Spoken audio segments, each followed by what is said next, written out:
You measure my style, my slang, my talk, my train of thought, my clique, my crew, my gang, my family, my heart, my sound, my clothes, my sneaks, my raps over beats, my message, my speech, my lessons to teach, my thesis, my peace with the audacity to beef, my limits, my reach, my boundaries, my leash, my enemies, my frenemies, my energy on stage, my character, my role, my position, my place, my status, my sales, my quotas, my habits, my veils, my motives, my paraphernalia, my soul controlling my bills and what I owe you, my honesty, my facial expression, my temper, my anger management, my patience with stress and pretenders, my credibility, my salvation.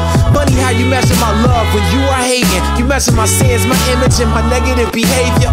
Now when you measure us, do it with the Savior. We are one. Yeah.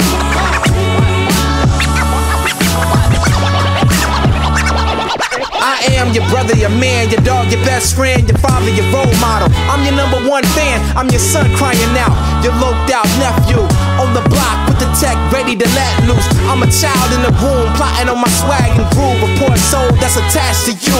I'm a microphone fiend reaching the black youth. I'm in the courtroom under oath telling the truth. I'm in the church preaching the words of God's understood. I'm in the projects with the cold stash under the wood. I am Cincinnati, I am Winchester, I am